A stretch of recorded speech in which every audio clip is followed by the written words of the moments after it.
What's up, YouTubers?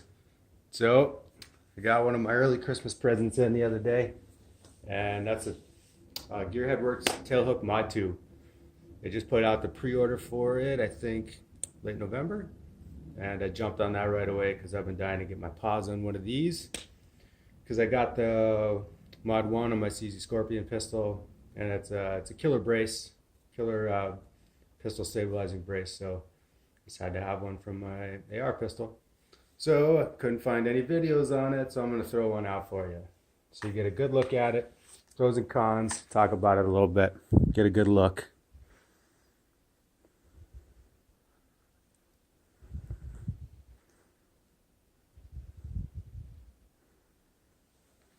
So this one extends your length of pull. Pretty much the only brace in this class, I think, that does that.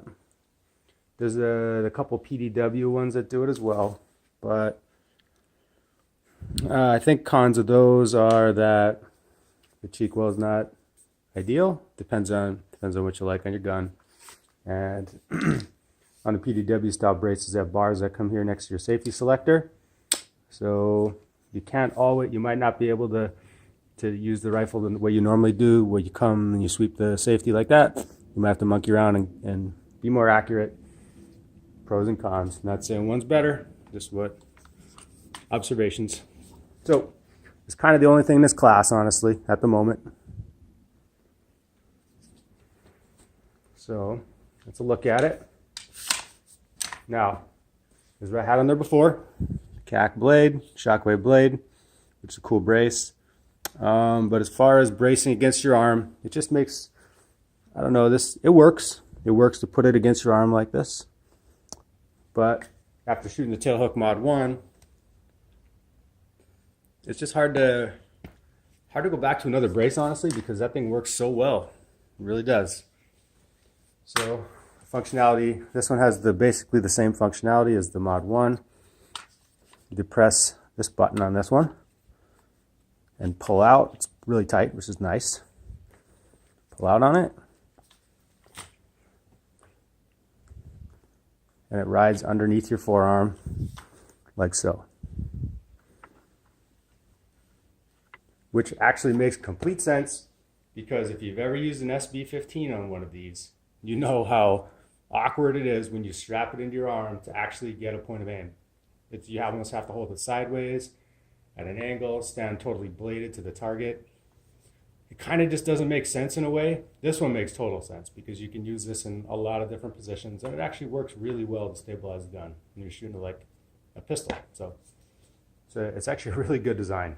Now this one, you can't just push and snap it closed. There's a bar inside of here that it doesn't have an angled chamfer cut on it, so you got to press the button while you push it closed, because there's no chamfer cut on that little bar. It would probably shear that thing off if you push too hard. So push it in, close the brace, and then the button pops back out.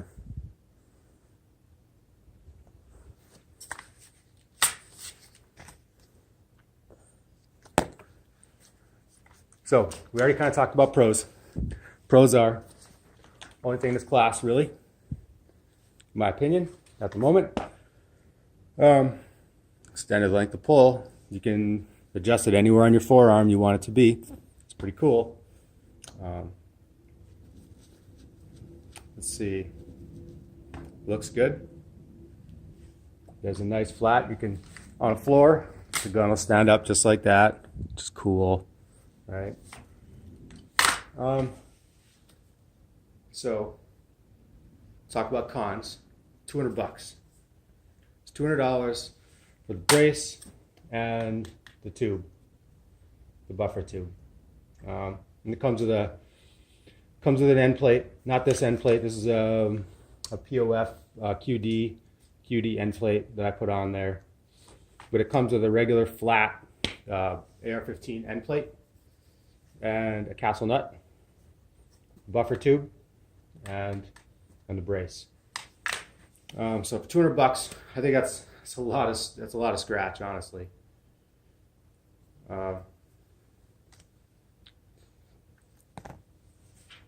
I guess it's a market that's driven by supply and demand. So the fact that they're the only competitor pretty much in that class, I guess, corners the market. So if you want it, you got to pay for it, which I obviously did because, like I said, only thing in this class, and I think it's the best brace on the market personally. Now let's talk about finish. Might arrive at another potential con, I guess. Nitpicky maybe. So tightness. It's got a tiny bit of wiggle, but tons of stocks do. So I really don't care about that. Honestly, it doesn't bother me. A little bit, not annoying, not something that's gonna totally detract from it for me. I could kind of care less. The button works pretty much in all different directions.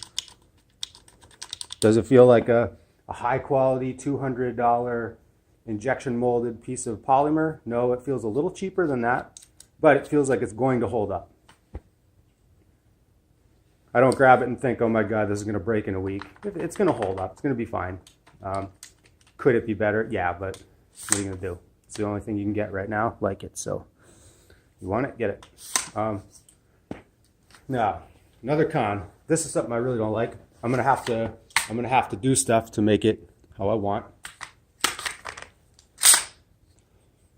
Empty chamber. Now, when it's all the way, when the brace is all the way in, doesn't really have too much an effect because it's basically the same height as the top of your castle nut. When you extend the brace out, let's say there, pull back on the charging handle. If you're pulling down, it hits on that ledge. So you have to make a conscious effort not to have a downward pressure on the charging handle. So be conscious, and you keep it high enough. It won't hit it, but it's a flat wall right here. It's not tapered up at all. And that's one thing in the design I would have changed personally. And I could take a utility knife and probably shave that on an angle a little bit so my charging handle doesn't hit it. Now, I've never noticed that on Magpul stocks or any of the stocks I've ever owned. When they're at any position, I've never had the charging handle get hung up like that on them. But you can see the ledge right there. It's pretty flat. So I'm literally going to take a utility knife and I'm going to shave it so it's angled a little bit at a time, and make it so the charging handle glides over it and gets routed to where it should go instead of stopping. I notice that especially when it's in the fully extended position, it catches on it and it's almost to the back. I haven't done this with live rounds in it to see if it'll actually get one in or clear the magazine far enough to pick up a round. But there's definitely like a 3/16 or so, maybe almost a 1/4 inch of travel past it. Maybe it's like an 1/8, I don't know, whatever. So it probably picks up around, probably won't cause an issue, but just something to be aware of. Like I said, I'm gonna shave mine off, make it work. But all those pros and cons in mind, would I buy it again? Yup, because there's no other option like it. I love the fact that you can do this. That's just sweet. Must have. Because I taught myself to shoot it with the blade on there. I kept the blade all the way in because I like how compact it is for fitting inside a certain rifle bag and stuff like that. And just being small, I don't want to extend it all the way out all the time. So I taught myself to shoot it like that. It's fine. I got a straight up and down a BCM gunfighter grip and stuff like that. I can get it done with it like that, but it's just handy to be able to get a little bit longer length of pull. I really like that. So yeah, there's the pros and cons. I mean, can't get anything else like it. So that's kind of how my decision got guided. And honestly, the company, they're fantastic to work with. So I wouldn't hesitate to buy from them. This is the second thing I bought from them, and their customer service is outstanding. Their communication's great. So good job, Gearheadworks. You're doing it right. You'll keep repeat customers, that's for sure. Let's see. Any other questions I had? Would I buy another one, or will I buy another one? Probably. If I build another pistol build like this, I'll get another one of these, because yeah, it's the bomb. I dig it.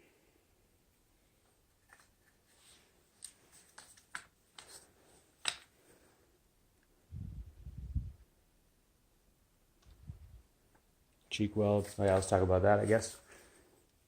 Fairly thin profile on it. It doesn't stick out way out to the sides like some flared receivers or receiver extensions and stocks and cheek pieces and stuff do, which I like. I don't like a whole lot of stuff out here personally. Some do, but my other guns don't have it, so I like a consistent cheek weld to optic angle. You know, I don't have to change where my head's at. So there's that. It's comfortable. It doesn't feel like this is going to hang up. If I was growing a beard right now, it wouldn't. I don't think it would yank on it. It feels like it's not going to hang up. Like I said, the only real con for me is that ledge where the charging handle gets hung up. I'm not into that. Just it hits it. So I'm gonna shave it. See how that works. I'm sure it'll be fine. Yeah. So this is definitely a positive review. I dig it. I'm just trying to find cons because I should. I don't like reviews where people just yay and whatever, and they don't talk about the cons. I think it should be weighed both ways. So that's how I roll. Like I said, I'd buy another. Probably will buy another, but let's extend it all the way out. It goes 5 positions. You can read all this stuff on the site, but I guess I'll talk about it since we're here. It's got 5 different positions. 2, 3, 4, 5, all the way in. It's the same length as the Shockwave blade when it's threaded into the little receiver. Might even be a little shorter actually. When it's all the way in. It might be like a 1/4 inch shorter. All the way out. It's relatively the same length as a standard AR-15 little receiver extension, buffer tube, and a buttstock if you were going that configuration. It's roughly the same length. Is it a good length to pull? Maybe it's a little bit shorter. I don't know. I didn't measure it, but I think you can get the specs on their site. So if you got to nerd out into the exact length, you can check there. But it definitely extends out your length of pull on this. Yeah, I guess that's it.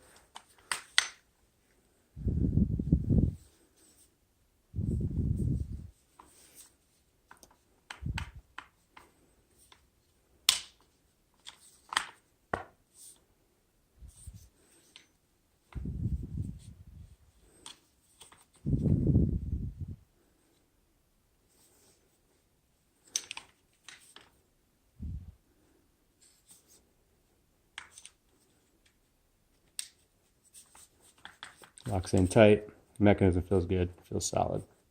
Like I said, it doesn't feel like it's going to fall apart. Feels well made. Yep. So I guess that's it. Got any questions? Hit me up. And thanks for watching.